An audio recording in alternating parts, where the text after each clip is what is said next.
Given that a number of states have spoken about Palestine directly, we have prepared 3 replies, which we will read one after the other, and we kindly ask for your indulgence in that regard. We will first respond to Israel's statement.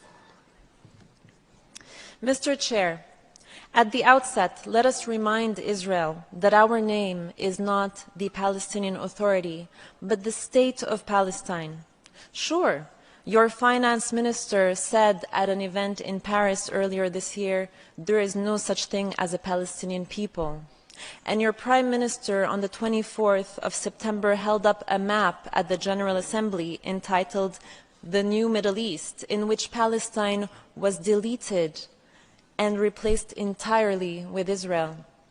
But if your government is annexationist and racist, this body is not, and we ask you to kindly adhere to UN protocol and nomenclature and to show respect to all stakeholders in this room. Let us also remind the Israeli delegate that the lack of rules of procedure for this meeting does not give carte blanche to lose all sense of decorum when speaking to interlocutors in this room. To the other states and civil society in the room, let me simplify Israel's statement for you. Other than throwing insults around and making grave, baseless accusations, Israel said something that should make all of you shudder. It effectively said, I can kill any and every person in Gaza. The 2.3 million people in Gaza are either terrorists or terrorist sympathizers or human shields, and are therefore legitimate targets. Every person, according to Israel, falls into one of these 3 categories: a child, a journalist, a doctor, a UN staff, a newborn baby in an incubator. And so, according to Israel, it can kill them and then have the audacity to come to this room and tell the world with a straight face, we are acting in accordance with international law.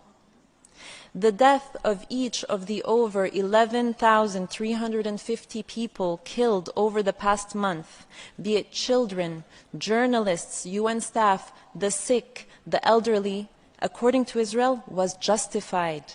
Think about that for a moment and let it give you pause. Anyone espousing this warped logic has no shred of humanity, no sense of morality, and no knowledge of legality. But guess what? Your carpet explanation for carpet bombing will not fly.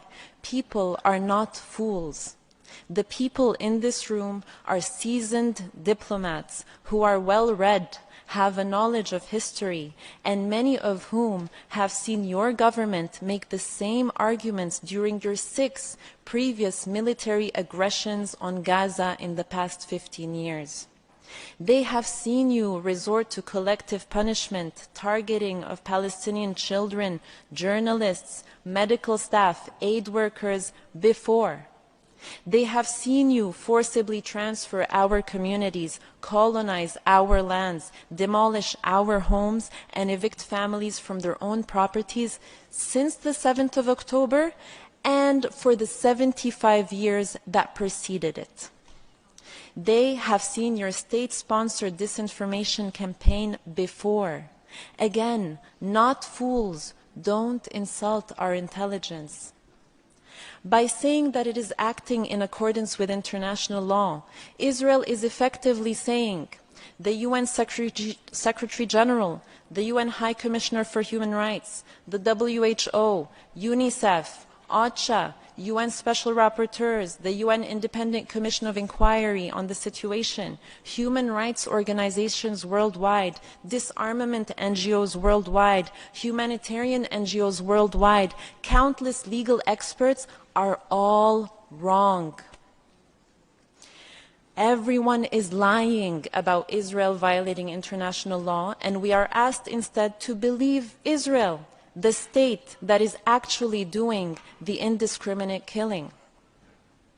It is interesting that by saying even wars have rules, Israel quoted the very same UN Secretary General whose resignation it has called for because he dared to say that Israel has a history of occupying Palestinian land.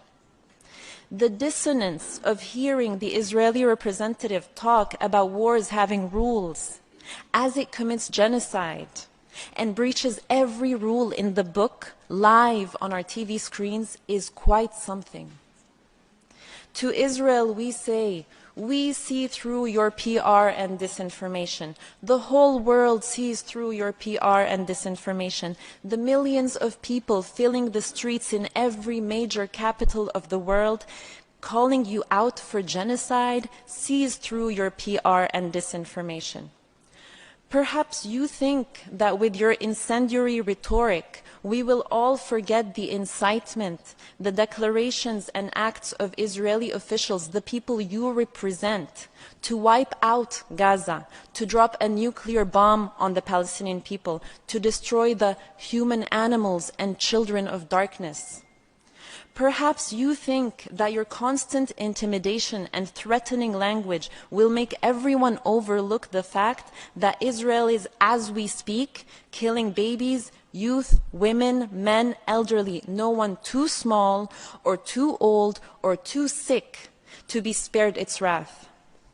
Perhaps you think that by cutting off telecommunications and imposing yet another blackout on Gaza, you can continue to commit genocide while avoiding the annoyance of people being able to use their phones and computers to report on it. Perhaps you think that as your trigger-happy soldiers continue to kill journalists, 41 so far, the highest number of journalists killed over a 4-week period than in any conflict in the last 3 decades, you think that no one will be left to expose your crimes. Perhaps you think that by trying to silence anyone who tries to speak about your crimes, the international law violations of a state, by calling them either anti-Semites or terror supporters, people will be silent. And your intimidation campaign knows no bounds. They attack Palestinians, Jews, Israelis, UN officials, politicians, parliamentarians, university professors, and anyone worldwide who calls you out for your violations of international law. But guess what? Your intimidation and silencing will not work. We, along with all peace-loving nations and along with all people of conscience around the world, will not be silent. We will continue to call you out on your crimes, to call for accountability for your violations, for sanctions as your government continues to reject calls for a ceasefire, to massacre our people, and to entrench your colonial occupation and apartheid regime. Something your country should have learned over the past 75 years is that the Palestinian people are a people who refuse to disappear. And your nuclear threats and your bombs and your tanks and your bulldozers will never break the Palestinian people's will to be free and to live in the dignity and peace to which all people are entitled. Unlike you, we have consistently stood in this forum calling for respect for international law, for ethical principles to guide state behavior, for peace over war, for humanity over national interests, for disarmament over destruction. Once again, we stand in this forum to call on all states to respect and ensure respect for international law. Let the law be the measure by which all are judged, not propaganda and hateful, biased spin steeped in racism. And to Israel's absurd assertion that Palestinians have a problem with people of Jewish faith, and give the impression that this is a religious conflict, let us say loud and clear, this is not and has never been about religion.